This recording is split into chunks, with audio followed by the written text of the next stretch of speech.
Stop taking pills. Mhm. I have people that take more pills for the side effects of the pills that they shouldn't be taking in the first place. Yeah. Welcome, everybody, to the JeffMara podcast. Today, we have an amazing guest. His name is Chris Lee. He is a Canadian clinical hypnotherapist specializing in his method of past life regression therapy. And he is going to explain to us how to learn his system. He has toured 6 countries presenting his talk, Life in the Past Lane, over 225 times, where he explains what he does, how he does it, and the benefits of his methods. For the last 7 years, he's trained many people, teaching them to do what he does to help people. He has also written 4 books in his series called Life in the Past Lane, with 2 more coming. And so, with all of that, let me introduce you to the one and only Chris Lee. Chris, thank you very much for joining us. I appreciate you being here today. Yeah, thanks for inviting me, Jeff. And what it's all about is that we already chatted a bit before, but yes, what it is, I'm a clinical past life hypnotherapist. I specialize in past life. One thing I like to point out very quickly is that I'm not a reader. I Okay. don't look at, I get people say, what was I in a past life? Well, I have no idea. Right. Might have had 900 past lives anyways. So what would that be? Like where would I start? And I don't. I have my clients, they see what they need to see. And that's what takes care of their concerns, which I'll explain in a bit. So I don't read; they do all the work. So one thing I do when I do my talk is that I'll have show of hands how many people believe in past lives, and hands will go up. And then I'll say usually over half because that's why they've come to the talk anyways. And a fair amount will, or a few will have that not quite sure. And actually, kind of funny, I do ask if anybody doesn't believe it. And I did have a large crowd once in Winnipeg, Manitoba, for it's above North Dakota, in case you're not Mm-hmm. sure. And there was one person put their hand up for not believing. And we all looked at her, and then she said, "But I have a good reason for being here." And I said, "What?" She said, "My daughter believes in past lives, and she needed a ride here tonight." Uh-huh. So that sort of, and she actually asked me a lot of questions and came up and she said, you do make a lot of sense. I do use logic, and that's true. I do use logic. If anybody's offended with that, too bad. I do use logic. Mm-hmm. So what it is also then I also have to explain and why I've been doing my talk for this long and being quite successful in getting clients from it is because I do use the logic of explaining what stuff isn't, and that is hypnosis. The technical title is hypnotherapist, and people's, you know, I know it's hard to believe, Jeff, but you know what? Mm. A lot of people have a fear of hypnosis. Yeah. I know, and that's strange because they watch too much television. Mm-hmm. What it's about is that I explain, I say to anybody in the crowd, does anybody remember high school? And hands go up. And did you ever have a boring subject and you daydreamed? And hands went back, come back up. I said, daydreaming is hypnosis. We are in hypnosis 5 to 20 times per day. People go, Mm-hmm. what? Then I'll say, well, does anybody here ever remember or had a time where you're watching TV or reading a book so intently you don't hear people talking to you? Hands go up. You're in hypnosis. It's all single focus concentration, deep relaxation. That's how we memorize stuff, by blocking out stuff. And to prove that everybody has been in hypnosis, I say, anybody here slept in the last 24 hours? Well, duh, hands Yeah. go up. How much deeper relaxed can you get? All hypnosis is deep relaxation.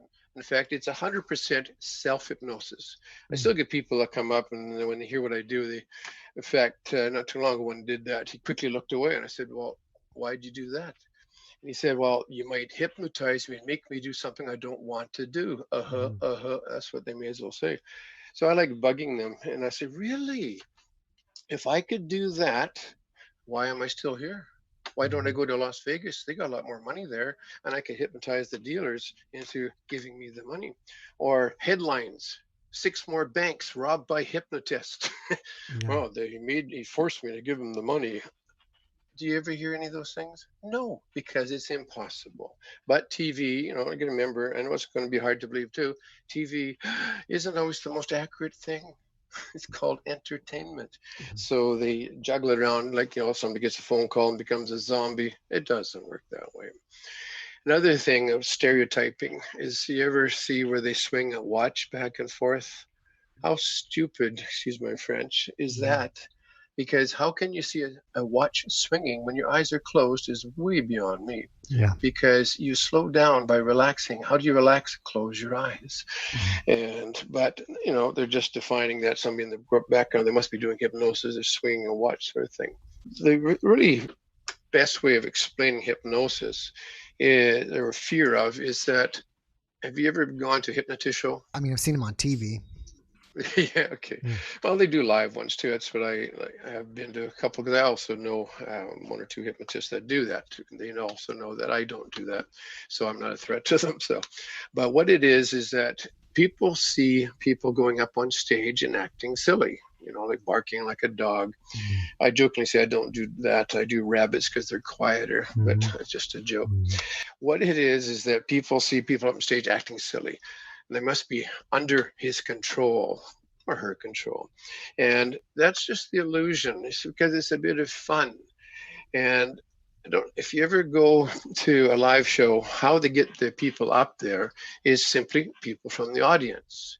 How do they do that is that he will give a little command, everybody try to put your fingers together, and then certain people that after a while, they can't unlock their fingers. So he says, come on up on stage and I'll unlock them. The type of people that he's looking for is a big word, somnambulistic. It took me a year to pronounce that word. But anyhow, they're people that don't care. They're having a lot of fun. Nothing really bothers them. They like being silly and acting up. You might have heard of some of those people. But what happens is when they go up on stage and then he relaxes them more, they're even acting sillier because they're actually acting about the age of 7 or 8 or younger. And how hard is it to pretend you're, you know, barking like a dog or acting, you know, silly or playing a musical instrument when you're 6 or 7 or younger? That's not hard to do at all. And the last thing to explain why hypnosis is self-hypnosis or not under his control is that if you really watch a production, well, more live than on TV, you'll notice that he will send people off the stage through the program, not all at once. That's why they want lots of people up. And here's some logic for you, Jeff. If they send people off the stage, which they always will, wait a minute, aren't they under his control? No, they're acting like kids, and kids can get bored.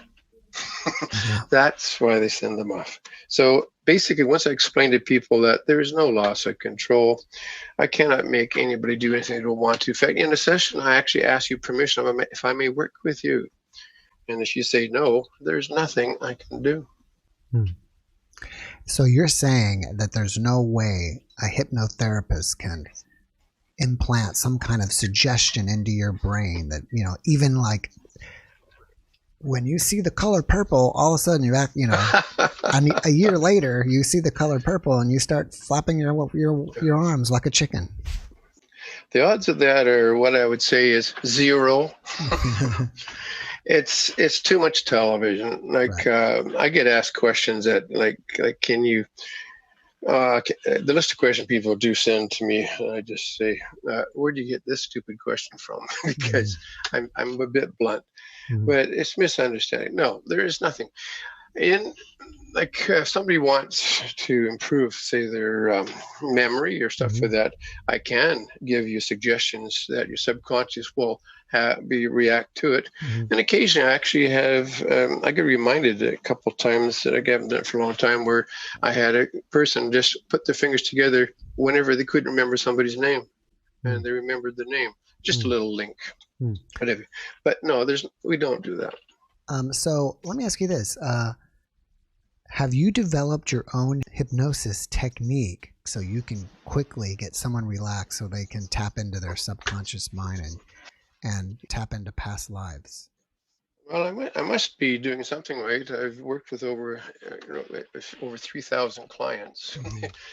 Yeah, it's and people. One thing when people say, "Well, what if I can't go under?" First of all, Mm, that's a stupid word. Wordology. Under means under somebody's control. No, right. do you go under daydreaming? Did somebody force you to daydream? No, you're always aware because Mm, what if the teacher comes along?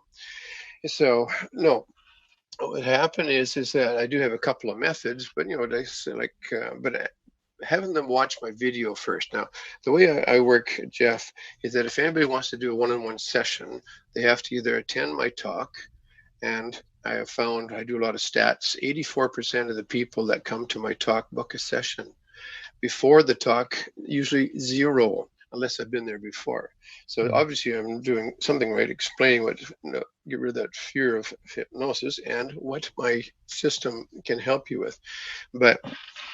But yeah, once they come to the session, they can relax quicker because all it is that deep relaxation. If you come into my session and you're going, why is he saying this? What's he going to do next? How come he's saying that? That means you're not relaxed because yeah. thinking is not relaxed. It doesn't mean you disappear and don't remember a thing. That's bull crap. It does not happen. It's always there. But what happens is I do have a couple of methods, basically simple stuff like see an elevator and I'll count down a bit and stuff. But people do relax because you don't have to go deep for you to start seeing past life Mhm, problems or concerns that are creating your concerns. mhm, I always get amazed that it always works. I mm, used to at first wonder when I first started, well, I hope that pain goes away. Now it's just my mind goes, how soon will the pain go? Oh, mm. there it is now. Because Interesting. when you've done thousands of them, and each client that I work with, here's another thing: a session with me is about 1.5 to 2 hours. And in that session, I can take care of 2 to 7 concerns. This isn't one of those things that you come in and see me once a week or month for the next 2 years and hope I can help you. No, no, that's basically regular therapy. Because I have found when I took my training, it was just clinical hypnotherapy, and that is working in current life. Like why did you hate your parents, or how come your fear of heights is still Mm, there even though mhm, we've gone through every minute of your career? Well, hello. I have found that through a demonstration that happened at the class that it was quite interesting. So I started studying later on once I graduated with past life, and I found that using current life, my effectiveness was about 20%. 20%. mm.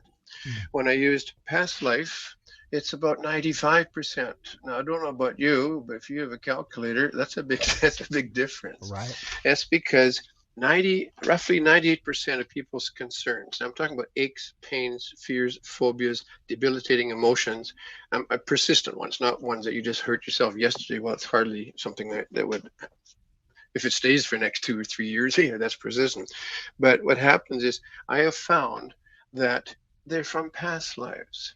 Mhm, A big thing I do point out at my talks, another thing I do, remember I said how many people believe in it, how many people aren't sure, is that if they're not sure, and ironically, it's mostly male that mhm. have that because we're like, I'm going to see it to believe it, a load of crap. What it, in fact, I actually have been working with through the years 5 male medical doctors and 2 female. Now, you think doctors might be a bit clinical or not sure about it? Yeah. No, they know about the placebo effect, the power of the mind. So, but I say to people, if you're not sure about past lives and you come to my session, it doesn't matter.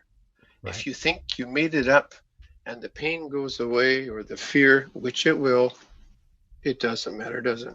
Mm. And it will. Right.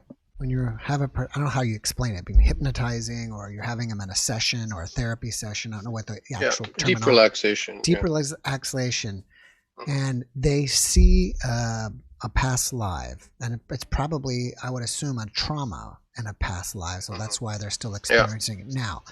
Do you have to Mhm. have them experience the trauma several times to kind of No, run it out of them no. system, or okay, no? And then two is when Mhm. they see, like, it's probably a death, I'm guessing, how they died or something. At that point, do they see it? They see how they die. Do they kind of physically Mm. re-experiencing it again lets it release?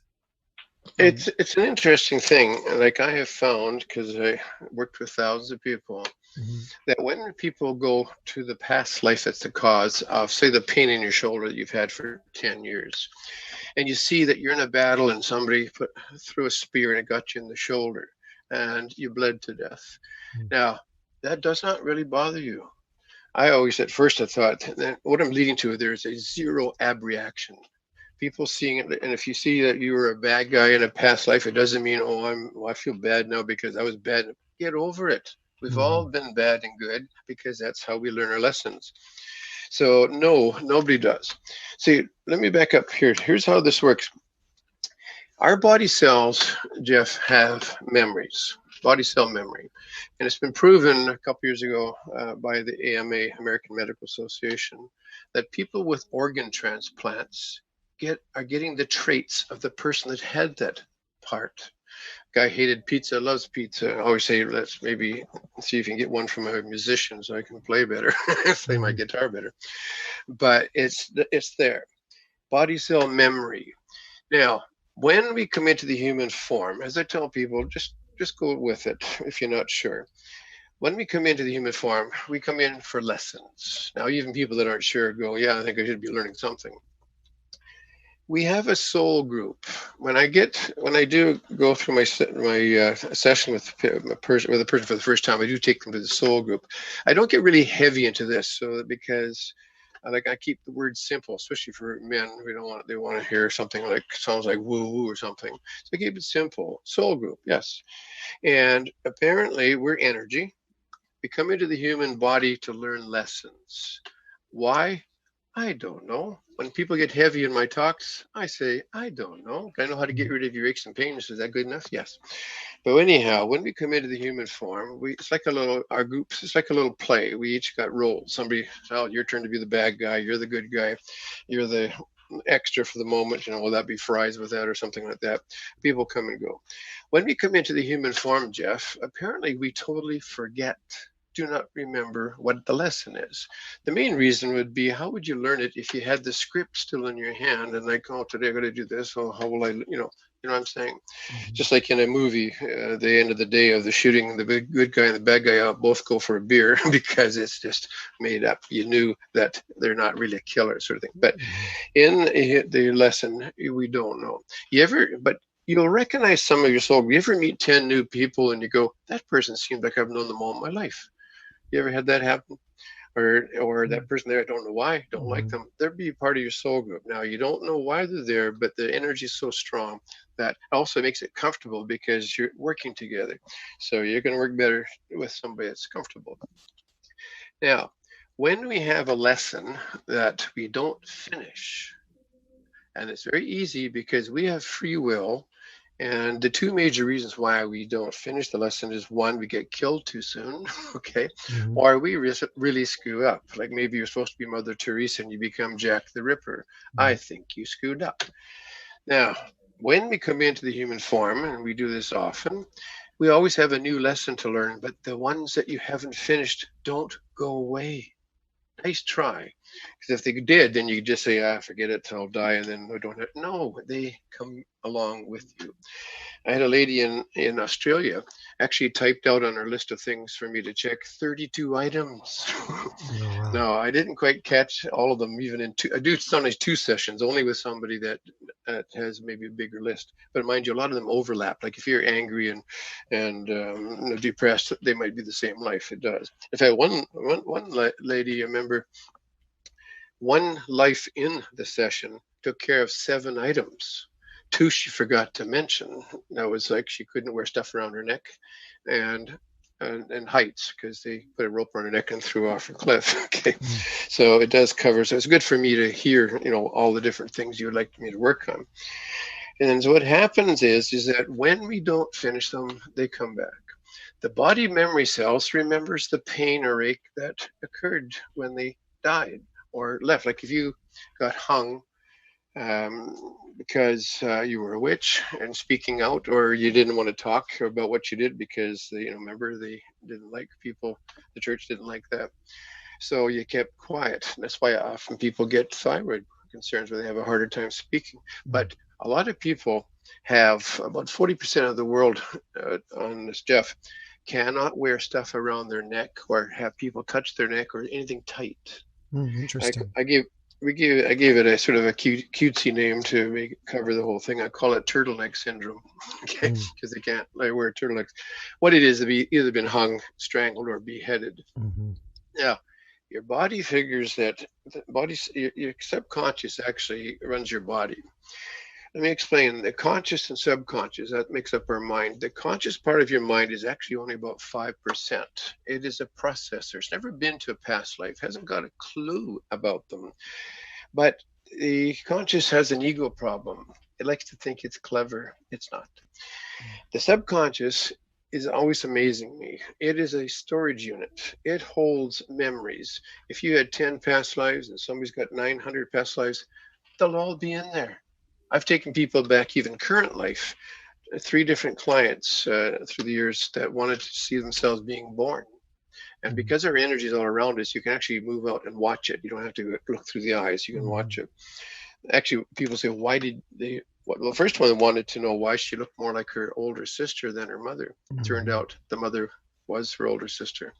Back in the old days, it was a common thing. But also to make sure that they could handle it.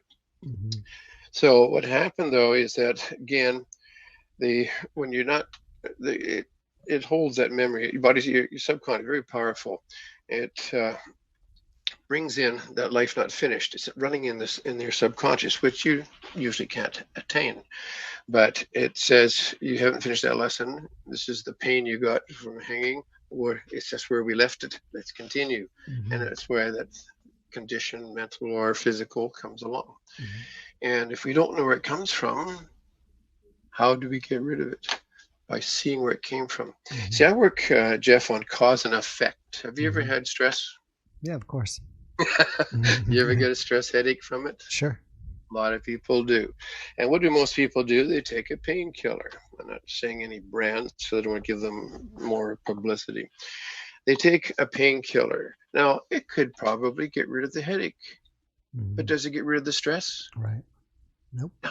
Cause and effect. My stuff takes you to see where it came from. So you don't take the bandages, you don't go with that therapy forever, all kinds of stuff. You see where it came from and let's go. You have to finish the lesson. You don't get away with that. But it just means you don't have to, drag along the ache or pain that could be getting in your way. If people say to me, I need to know what my life lesson is, I'll say, good try. I cannot find it for you. They will not show up. Right. But they do like it if you get rid of the junk that prevents you from finishing a life lesson. So that's where my stuff comes in. Like say, for example, Jeff, you had a fear of heights. That's the number one fear. And your lesson was to save a family that lives on a mountain. Yeah. They're toast. Yeah. You ain't going there. Okay. Right. And you're going to have to come back and do it again. So if I get rid of your fear of heights, which you didn't really need to bring in with you, you could do your life lesson without really realizing that there's no problem now. If you don't mind me stopping and asking you this, do Yep. you feel That's why I like pause. Consciousness, memory, subconsciousness are not part of the body? It's like an energetic field, and the body and the brain just process that. Process your thoughts for you, like a television. The source is coming out of the air, but the television processes it, and because it would make sense to me, because otherwise you're not going to have any, even cellular memory. I don't see how you would have a cellular memory of a past life. Right. Yeah, I know what you're saying. What it is that when we come into the human body, we bring in the experiences. We have a soul group, but we've all had previous different experiences in the soul group. So we do, like sometimes if you have, say there's 10 in your group and you need 5, the other 5 don't come along. When you come back, you share with them because apparently our groups start off new and they're making them all the time. Why? I don't know. But you have to mature. And how do you mature? Come into the human form, because energy does not feel aches, pains, that type of stuff. So that is one of the major reasons. But a good example, I have 3 brothers. And we have the same parents, probably the last ones I know that had the same parents for the whole upbringing. And what happens is we all have different likes and dislikes and stuff like that. Yet aren't we supposed to learn from our parents? Nah, each of us have different experiences, different lives. So yes, they come in with it, because think of the energy that comes in, Jeff, is like putting a computer into a robot. Another interesting thing is our energy is actually so strong that only a small percentage, about 10% if you read Michael Newton's books, are needed to run a body. So that's why we can actually be in more than one body at one time. Plus, we also have stuck lives, which I'll get to in a moment. Interesting. But what I find basically is that when you have a pain or an ache or fear or phobia, these are the main things that I work on. But I've added more lately too, and I'm doing that with my newer training, is more the emotional.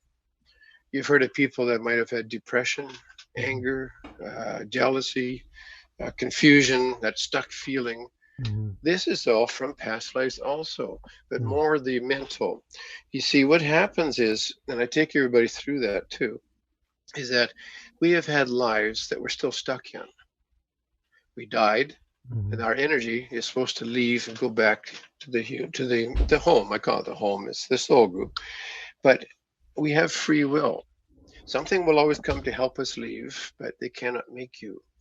And the only reason why you probably don't go is because of a strong emotion and confusion. Am I really dead? I'm going to kill the people that killed me. I've got a family to finish. I've got to help them. Well, kind of hard to do when you're dead. Get a job. And that stuck feeling, or having stuff to do, that holds them. Now, when you've got, and the average person has 4 to 6 of them on the average, but I've seen it varies a bit. Think of some logic here, Jeff. You're part of the same energy. It's you, part of you. They are being held by strong emotions. That affects you too, but you don't know where the heck it came from. That is why current life therapy is not working well.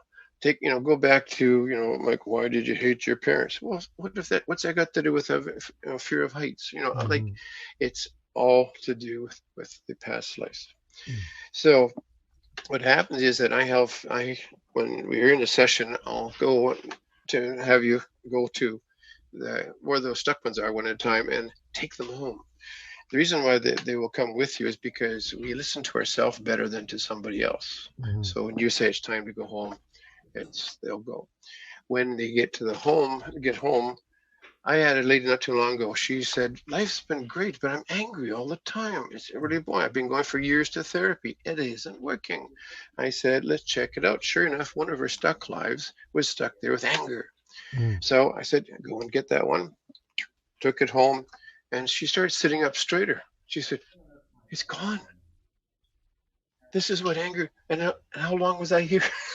It doesn't take long, but you got to think of it. If you don't know, the aspirin's not going to take care of your stress, is it? So that's what I handle. I need to catch a question here real quick. Have you heard of, and I'm not sure if I'm going to say his name right, Anatoly Mikhailovich? And he does, I guess, some type of past life healing rituals. Have you heard of him? Nope. I never heard of him, but he probably hasn't heard of me either, so we're probably even. Okay. Just curious. That was just I wanted to catch that question. See, I get people that say, well, do you know anybody in my area of the world that does what you do? And I'll go, unless I've trained them, no.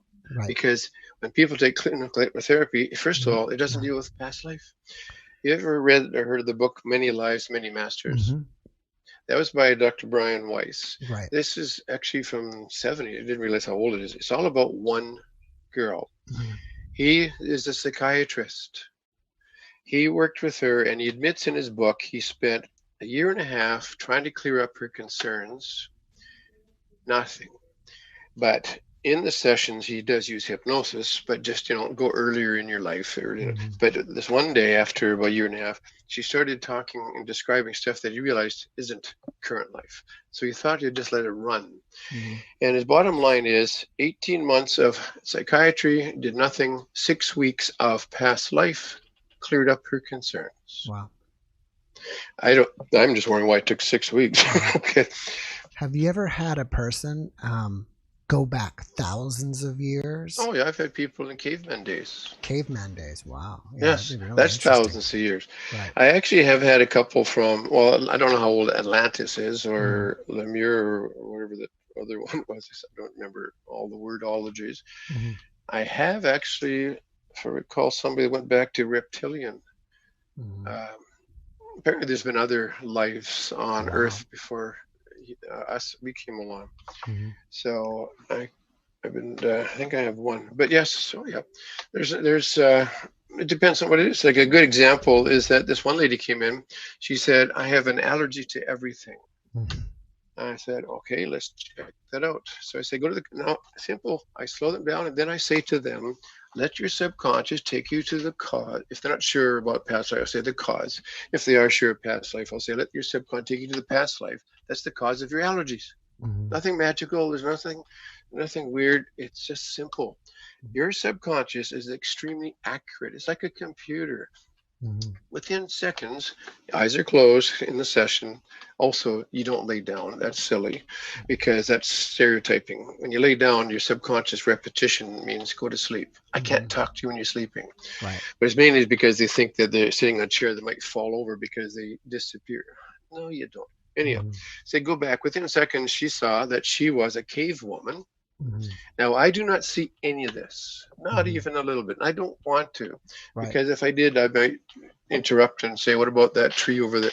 Right. So I don't, and I do ask questions. So she described, and she was female, and there was they were in a cave. They were all dead except her, and she was almost dead. What happened was it was like a clan. They had Mm-hmm. clans. It's to do with in your immune system. Just a little aside here to get to that is that when the Europeans came over to North America, the native Indians had no immunity to smallpox. You'd be surprised about, I think it's over 25% of North American native Indians died of smallpox. They Mm-hmm. had no immunity. So backing up to this cave lady is that it's the Ice Age. Ice Age melts. And what's in there is the stuff that was there before, which they didn't have any immunity to. And grass would have it, and then animals would eat the grass, and then eat the animals.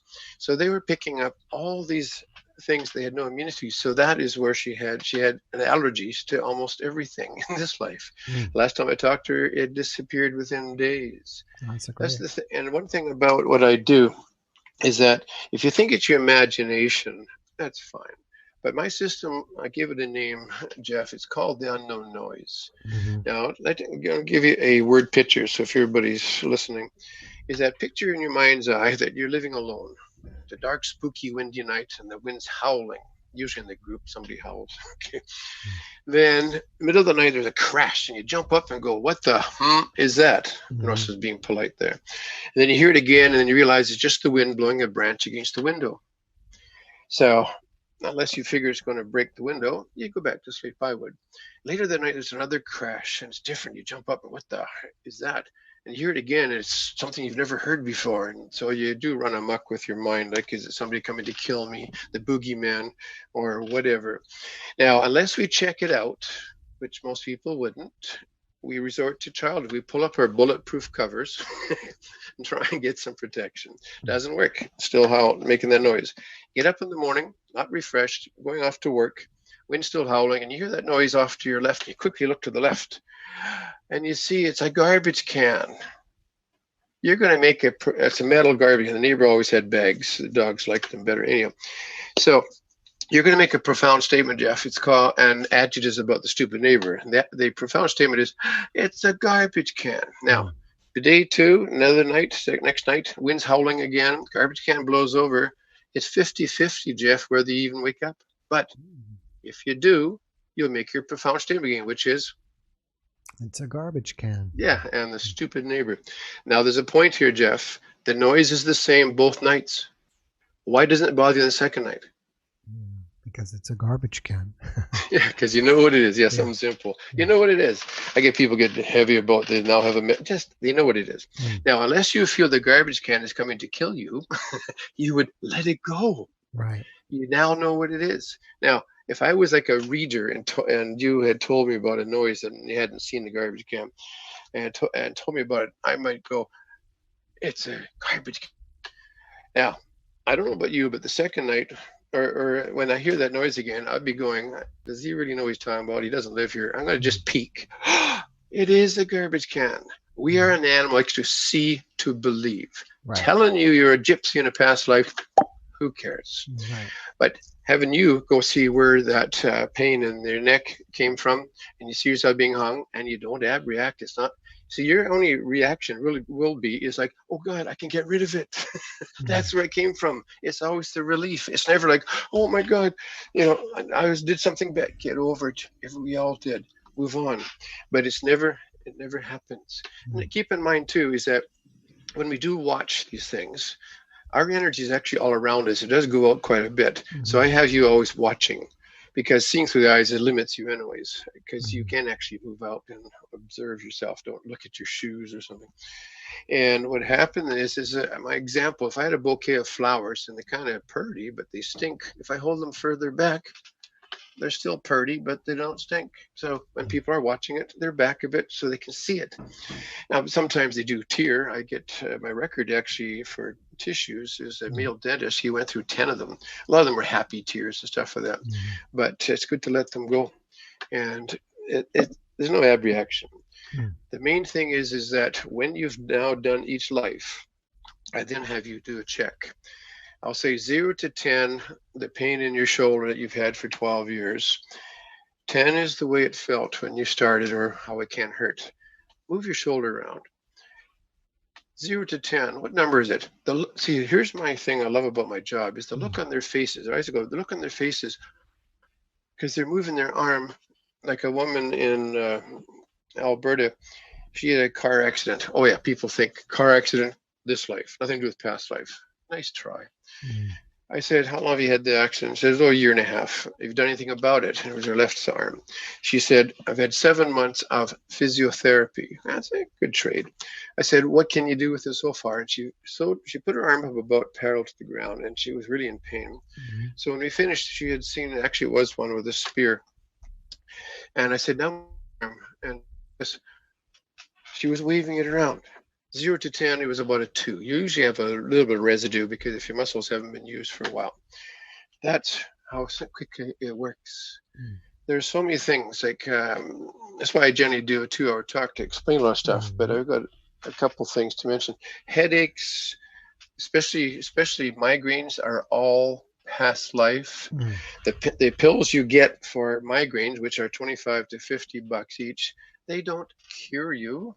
They try and numb the pain, which is 2 to 4 days for migraine headache. My brother, who actually had migraines, I worked with him in 1997. Remember that far back? Okay.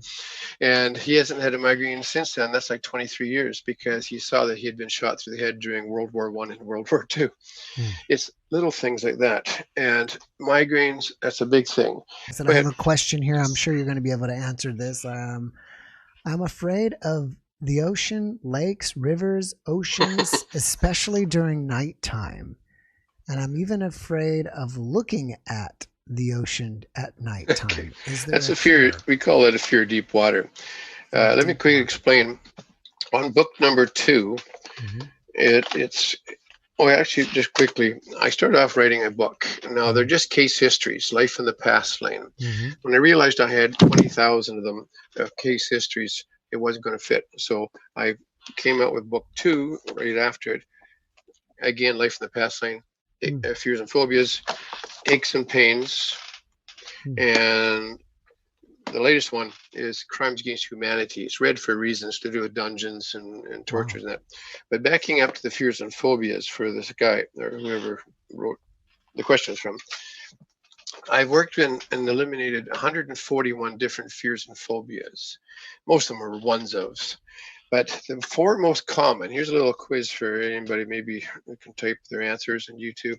What do you think the 4 most common ones are? Well, probably one is the fear of heights. I think you mentioned that. Yes, I tell people, I gave you a clue. Heights, I don't know. Number 2.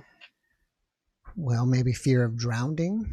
Or water, Okay, that's like actually, what? okay, it's I number got 4. maybe what? Fear of flying? It's way down.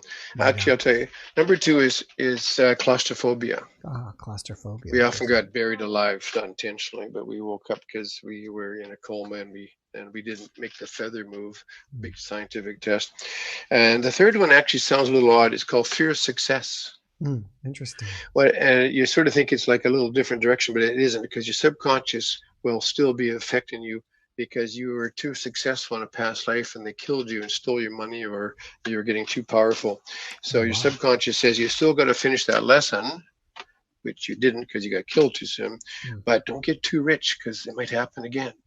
That's very interesting. And people will sabotage stuff and whatever. So those are your 4. But deep water, yeah. So when people that have a fear of deep water, generally swimming pools aren't too bad because they can see the bottom. It's the ones that you can't. That's where the problem, like, sharks and stuff, whatever. But you got to remember is that back in the ancient days, transportation was big wooden ships, and now most of the sailors never learned to swim. And logic is that if you were to go down the middle of the ocean, how far can you swim? That's why they never bothered. But yeah, whoever that just said that with the fear of deep water is like just with heights. I've got people that can't eat with stronger fears. They get butterflies even looking at this. One guy said about looking at pictures of mountains. He gets butterflies. He's never been on one because he's got the fear. So it triggers that fear. Sometimes people say, well, I've got a fear of darkness, but my brother scared me when I was 10, so it started in this life. No, it didn't. It triggered. Because if an ache or pain or fear phobia disappears after, like a broken bone mends in 7 weeks.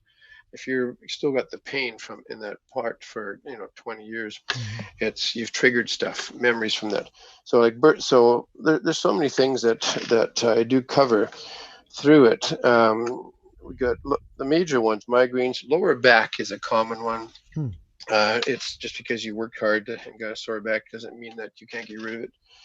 The fibromyalgia. Now, I don't like big words. People that have got an ailment, they come in, they've had it for 10 years, so they know how to pronounce this 30-letter word.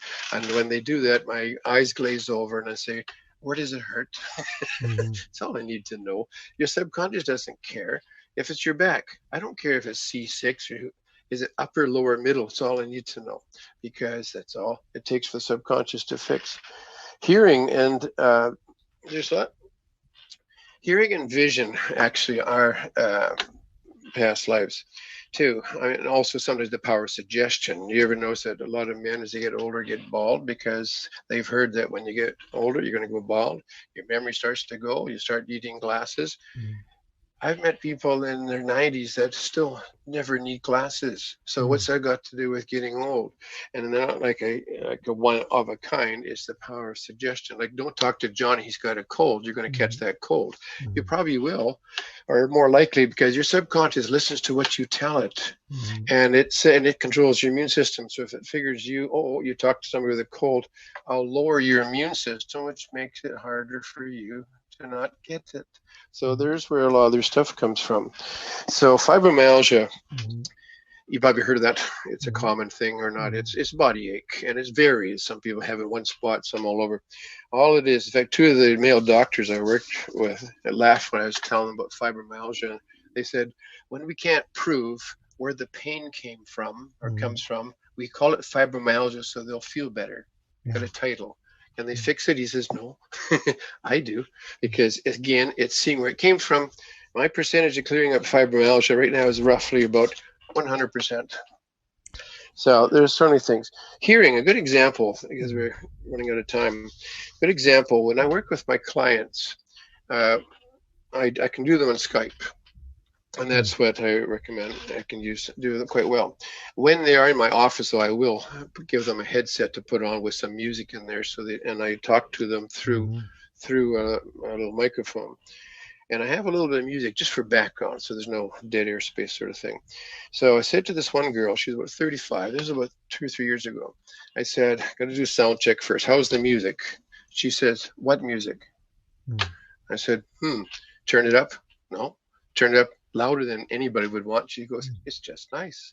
So I said, you have hearing concerns? And she goes like, yeah, how'd you know? Because you're reading my lips too when you're talking. People with hard of hearing will look more closely and read lips or talk like this. That really throws them off. Pardon me. So to make a long story short, how long have you had it? Since about 15, about 20 years. So I said, let's go to the past life. That's the concern. And turned out to making this quick, is that she was a girl about 15, early 1900s, on a farm, kind of a poor farm. She's the only kid, and dilapidated building. And a rat got in, and Mom was screaming to Dad, get the rat out of here. So he grabbed his rifle and was going to shoot it. It was in the living room. She was nosy, which she said, I'm nosy in this life too. We do bring in some of our traits. She said, I quickly ran around to see what happened, and the gun went off, the rifle, and it deafened her in that life. So this is one of my favorite ones because I still get goosebumps when I explain this, do this story. Within a moment, she said, can you turn the music down? Wow. That's how fast, because it's just muscles being held tight. When you let go of it, it lets go. The ears work because it's not like a disease or it's fallen apart. It's just being held tight, not working, because the body cells, your body cell memory duplicates the pain by tightening the muscles. But if it's not strong enough, it will actually put bones out of joint. That's where arthritis comes from. But yes, within a moment, she said, can you turn the music down? Wow. Have you found patterns since you've done so many cases? Kind of like, it sounds like a pattern to me. Fear success is commonly someone who was successful and perished due to being successful. Do you find certain patterns with certain ailments generally happen over and over again? Kind of well, like basically, it's not like you had a business and they killed you only. Sometimes just being successful, or you're a politician and your competitors killed you. So there's lots of different patterns. So it's not just, like you had a business only, that type of thing. So there can be a few different things. But that's why I say, if you want to read some more of these, because I got hundreds of them, get my books. Now I have a little special. If your people want to order my books, and if they mention that they heard it on your program here, is that, and I've already had a few of them being ordered lately, is that the books go in stores and I've got a number of stores that carry them, 15 to 20 bucks each. But as a special, if you get one, it's $10. If you get two, it's $15. If you get three, it's $20. If you get four, it's $25. And if you get all four, I also throw in, I happen to have a CD called Relaxation Plus. Not just relaxation, but Relaxation Plus. And what do you do on and what's on that CD? Is that you just music, or is it you actually hypnotize? No, because that would be like a CD that you buy with music. No, there's music, there's boring music in the background. It's basically a bit of self-hypnosis. Good for people that want to sleep better at night. And I say that will help too. The only thing is that I don't pay for the postage because I don't have a white beard and red outfit. So, but if they want to order the books, and you have it posted, my email, cl@pastliferap.com. I will post it. And there's some people that are actually just going to be listening to this in their car. It's going to be audio only as well as on video. So they'll probably have to, hopefully they got that. So it's Past Life Rap. Now, rap isn't like rapping. It's RAP. Rap is actually short for regression and progression. I did that because it's so long otherwise. Are the only places they can get the books are from you personally, or can you get them like on Amazon or other places? Or no. Eventually I'll get to an ebook, but just basically the stores are either in Australia or in Canada. Okay. And I think there's one in England, but nothing down in the States. And what it is that just email me. And I've shipped out lots of them. Do you have a website for more people to find out about you? Well, it's called pastliferap.com. Okay. So the CL is like people take their website and just put it something CL at the past life. I'm getting it revamped because I was told it's kind of boring right now. I've got to get it more modern so that it actually can scroll on a phone. This technology is getting so fast for me. Right. I used to have a flip phone. I'm almost wishing I had it again. Yeah. I don't get things on my phone that say, "Oh, did you enjoy that restaurant? How did you know I was there?" Okay. Let me ask you this. When someone comes to you for a certain concern, let's go back to the guy who said he's afraid of the ocean, right? Yeah. Once you relax him, since you know that he's asking for a concern of oceans, water, Yeah. whatever, how do you lead them into that point? It's a simple question, as I mentioned. When you've got the concern, I'll just say, let your subconscious take you back to the cause of your concern. Then I sit back. Oh, I don't that's say, it. remember the ocean, no, because it might not be. Maybe you drowned in a swimming pool. You know, no, I never assume. That's what I like about what I do, is like, I have no idea. It's, in fact, at least once or twice a day, I go, wow, I never saw that coming, because that's why they're in my books. I still know how to handle it because I have a formula, just how to get through it. But no, it's just like I said, I didn't know that girl was going to tell me so quickly to turn the music up. But no, there's no wafting around. There's no leading questions. In fact, if you have a pain in your leg, and we go to the life that you're in a battle and you got your leg cut off, I don't say, is it the one that hurts you? Oh, that's stupid. That's called leading. I'll just say, which one was it? And the fact it's the one that hurts is like always going to be 100%, because that's where it came from. But no, the client does the work, and I would teach this too. But I also do sessions. If anybody's interested in a session, email me that, and I can send email back and explain how that works. And it works very effective. In fact, I just worked with somebody from Nashville on Skype the other day. Never been there. So, and I've done some in Australia, lots of countries. Troubles with time zones. I'm assuming it takes maybe 10, 15 minutes to get them into a state of relaxation first. How long does it take them to get there? Yeah, you're right, about 10, 15 minutes. Once you're there. Now, if I'm doing a second session, though, they can return like that. Quicker. Because they already know how to go back down again. Once you get them there, and then you say, let your subconscious show you the cause of your problem. Once you make that statement to them, do they immediately show them, or do they have to sit there in 5 or 10 minutes before their subconscious shows them? Or is it? Well, what I do actually, I'll tell you something, Jeff. What I do is every client I work with, I start off with taking them to I take everybody to their most confident past life just to see what it looks like. Like if I was to say about a fear of snakes and spiders, and that was my first the first life, and I would say, let's go to the one to your fear of snakes and spiders, you'd probably start thinking, coming back up again, hard to get to your memories. So I start with everybody with something nice, or a talent, something easy that, hey, I'll watch that. And then when you realize that it's just like watching nice television, then the rest just flow like that. So when you go to do the next one, I'll start off with simple questions. Are you indoors or outdoors? Or what kind of a day is it? How's the temperature feel? Are you male or female? And after a little while, after about the third or fourth time, they start answering all those questions because they know where it's going, and they start seeing it. But they always go. Now, I do say go to the significant point. If you had a life of 60 years and you had your leg broken at 30, you're not going to say, go to that life. I'll say, and significant point. So it does go to it. But you got to remember, is their subconscious is being they're being affected from it. It's like a little loop is going on. So the subconscious knows exactly where to take you because it wants you. That's why people have nightmares. People have nightmares. I've never had anybody that have really nice ones. It's usually a nightmare or night terror, I want to call it. But what happens is, see, your subconscious and conscious are together when you're sleeping. Okay, when you slow down, and your conscious has never been to a past life. So when your subconscious tries to tell the conscious while you're sleeping about, like being murdered or something, the conscious, which has no clue what it's about and it's there to try and help you, will wake you up and go, or scream. When I take you to that life and show you the significant point, then while you're sleeping, your subconscious will actually can show you the rest of that whole life within hours. It's very quick. But the conscious now will be ready to listen to it because it knows already part of it, not run away. And usually within a day or two of waking up, or a couple of days after, within a couple of days of a session, people often report that they wake up with, that makes more sense, because it fills in the gaps. And when it makes more sense, it's to the good.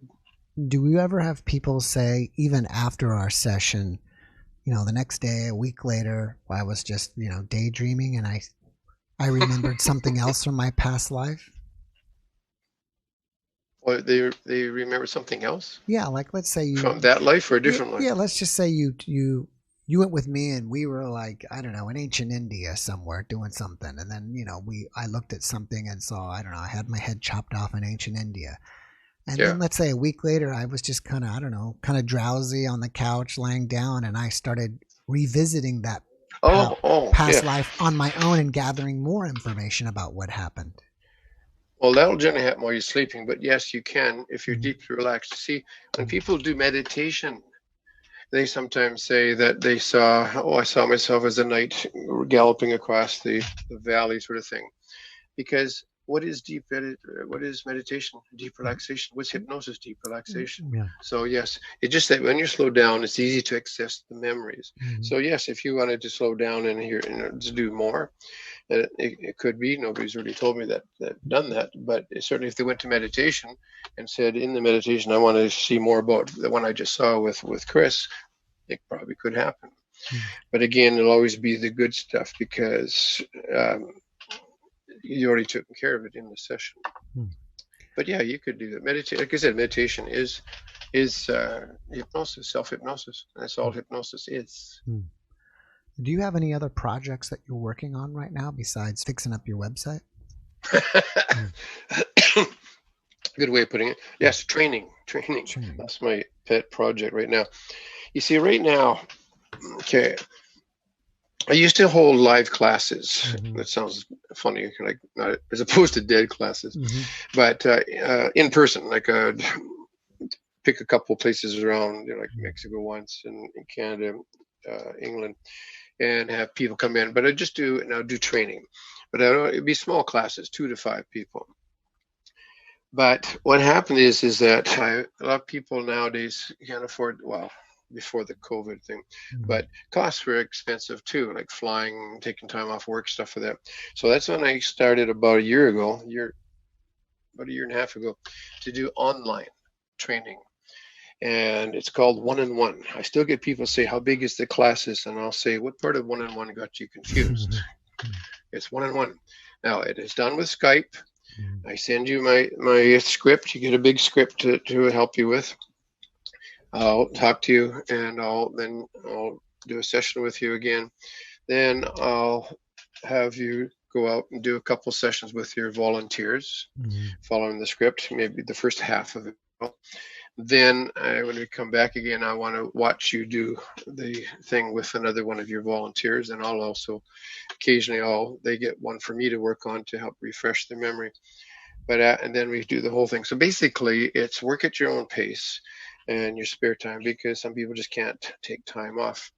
But the only thing is that people sometimes think you have to have a degree or be a health person, like a doctor, nurse. No, you only have to have the feeling or the ability of being able to talk to people and help them.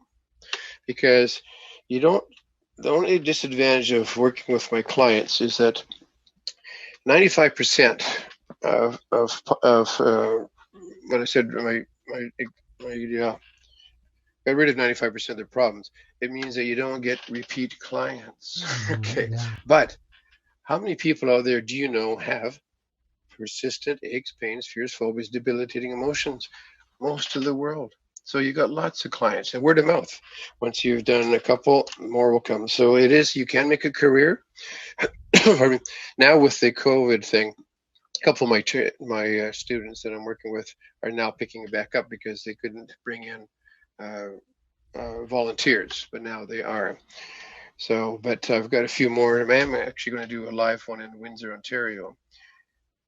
Okay, in-person training. Sounds dumb when you say a live one. They're not dead. Past life. So I'm doing that. But basically, if you'd like to know more about my training, it's very simple to do, but you do have to sort of follow the script, which I've worked on for 25 years. And the effectiveness is extremely good.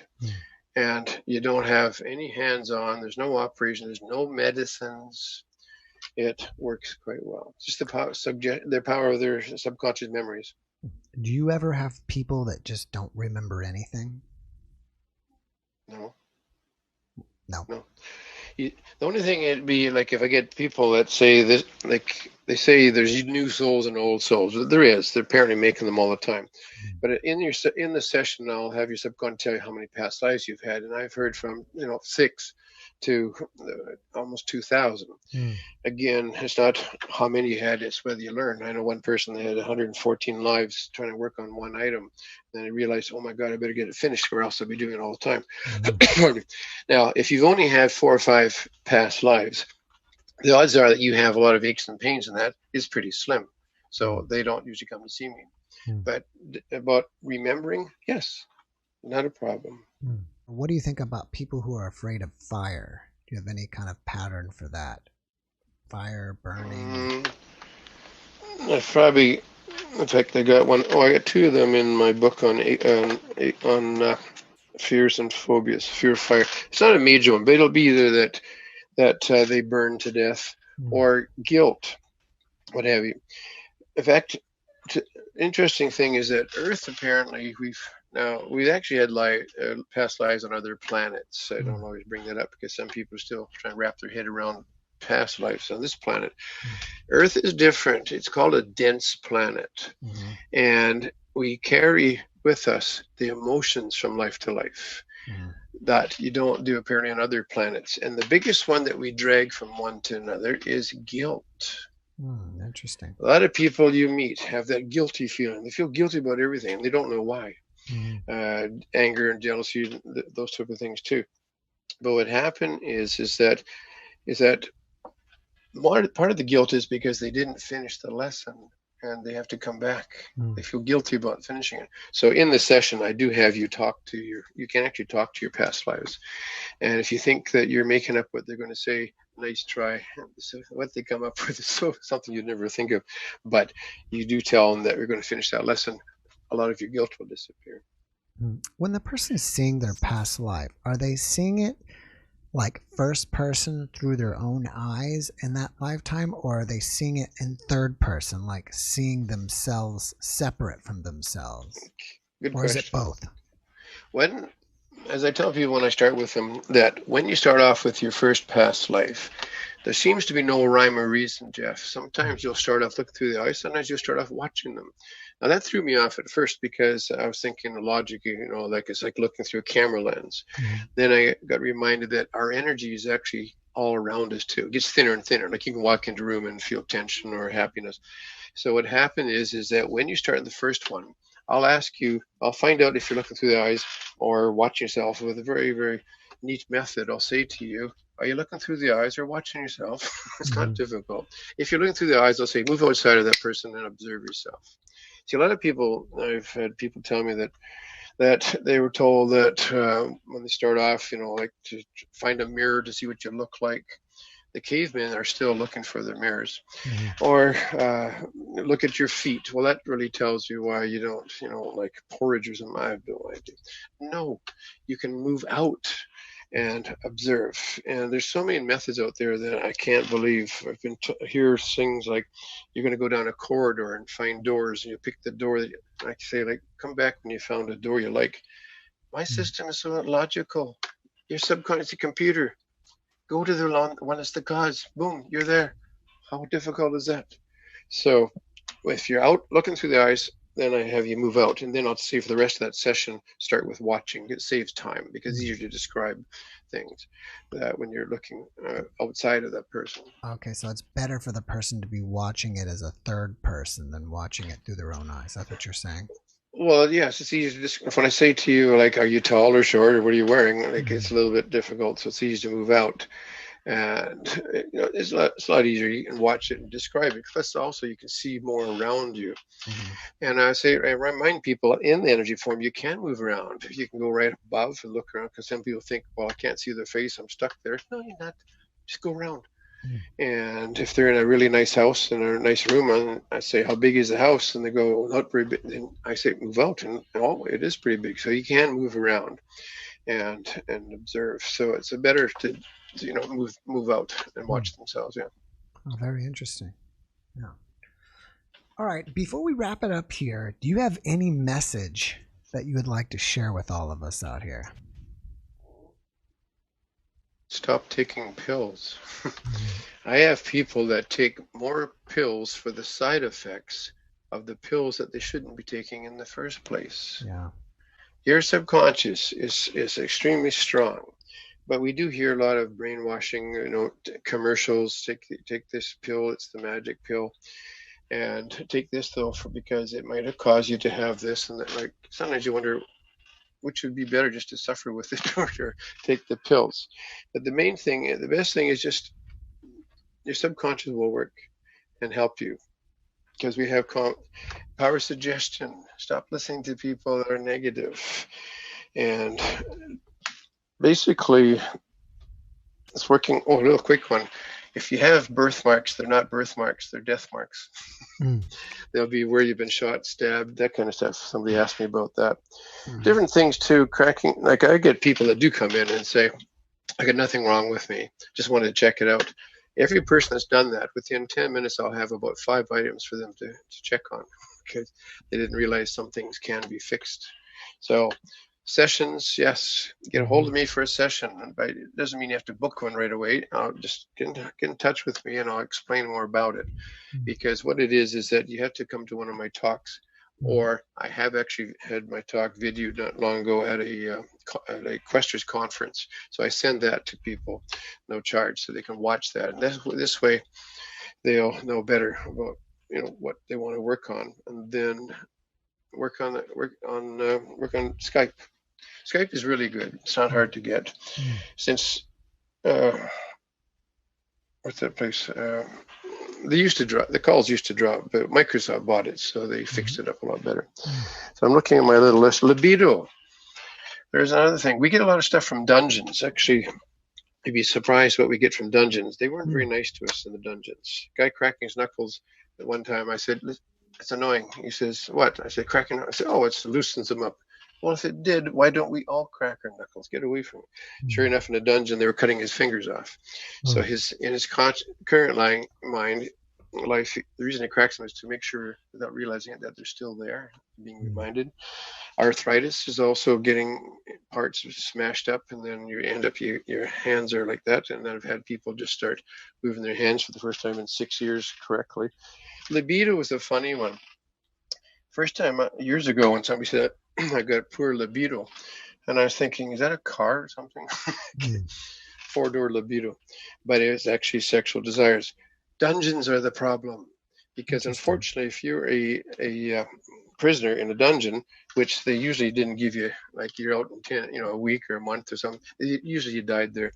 But the guards, who are not nice people, they aren't therapists, they're not social workers, they're nasty people, would rape the women often daily. Now, think of the logic. If you've been, remember, life's not finished, and you've been raped, and sex becomes numbing or nothing, often we bring that into our current life. So that can also be adjusted with my sessions too. Nail chewing. You ever heard of people chewing their nails? Yeah. Dungeons. They didn't feed you well, so people would chew their nails because it was something to sort of digest. There's so many different things. Going to sleep is that it can help you with that. Often we were killed in our sleep, so that's why sometimes we have a hard time going to sleep. So these are all things that what I do can help you. That's awesome. So the message is, give me a shout. We need more people out there to help people. Yeah, I totally agree with you. It sounds like this is something that everybody needs. And it's so simple. The look on their faces when they say things like this one guy, the lower back, when I say they'll move your back, he said, whoa, did you hear that? And his back really cracked. Because that will happen a lot when I do have you move around, because your bones will start realigning. When he stood up at the end of the session, he says, I haven't stood this tall for 12 years. That's how it held. And it was, he had fallen off a horse in a past life and broke his back. But it was what he was doing at the time. I can't remember offhand, but life wasn't, the lesson wasn't finished. So it does drag the stuff with us. Easy to get rid of. Yeah, it's very interesting. Very interesting. Chris, thank you so much for giving me some of your time today. I really appreciate it. I wish you my pleasure. I wish you massive success with your books, with your CDs, with your training. I hope you get lots and lots of people out there trained. And it can be done online. It's one-on-one. Okay. Yeah, and I wish you the best, Chris, and have a great evening. You too. Thanks, Jeff. Mm-hmm. Bye for now.